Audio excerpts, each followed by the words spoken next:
அனைவருக்கும் வணக்கம்.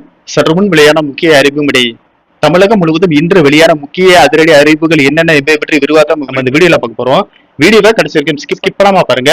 வீடியோக்குள்ள போறதுக்கு முன்னாடி இந்த வீடியோக்கு லைக் பட்டனை பிரஸ் பண்ணுங்க.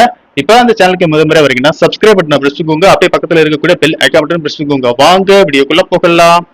முதலாவது அறிவிப்பாக தென் தமிழகத்தில் ஆன்மீக சிறப்புமிக்க ஒரு முக்கிய திருவிழாவை முன்னிட்டு மாவட்ட நிர்வாகம் உள்ளூர் விடுமுறை அறிவித்துள்ளது.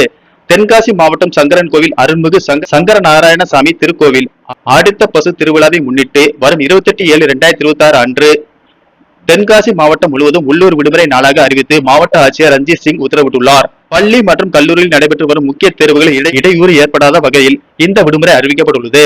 அன்றைய தினம் அரசு தேர்வுகள் ஏதேனும் இருந்தால் தேர்வு எழுதும் மாணவர்கள் மற்றும் தேர்வு பணியில் ஈடுபடும் ஆசிரியர்கள் அலுவலர்களுக்கு இந்த விடுமுறை பொருந்தாது என தெரிவிக்கப்பட்டுள்ளது.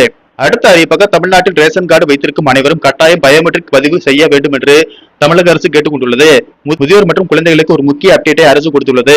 அதன்படி குழந்தைகள் மற்றும் முதியோர் ரேஷன் கார்டு பயோமெட்ரிக் பதிவை நேரடியாக செய்யக்கூடாது. ஆதாரில் தங்களின் கைவிரல் ரேகை உள்ளிட்டவற்றை அப்டேட் செய்த பிறகே ரேஷன் கடைகளில் பயோமெட்ரிக் பதிவு செய்ய வேண்டும் என அரசு அறிவுறுத்தியுள்ளது. அடுத்த அறிவிப்பாக தமிழகத்தில் தேசிய நெடுஞ்சாலைகளில் உள்ள சுங்க சாவடிகளில் மீண்டும் திடீரென கட்டண உயர்வு அமலுக்கு வந்துள்ளது. குறிப்பாக சென்னை புறநகர் பகுதியிலான வானகரம் மற்றும் சூரப்பட்டு ஆகிய முக்கிய சுங்க சாவடிகளில் இன்று நள்ளிரவு முதல் ரூபாய் 5 கட்டணம் உயர்த்தப்பட்டிருப்பது வாகன ஓட்டிகளிடையே பெரும் அதிர்ச்சியை ஏற்படுத்தி உள்ளது. அடுத்த அறிவிப்பாக தமிழகத்தில் டாஸ்மாக் கடைகளில் பாட்டிலுக்கு கூடுதலாக பணம் வாங்கினால் ஊழியர் மீது நடவடிக்கை பாயும் என டாஸ்மாக் நிர்வாகம் எச்சரித்துள்ளது. மேலும் அபராதமும் விதிக்கப்படும் என கூறியுள்ளது.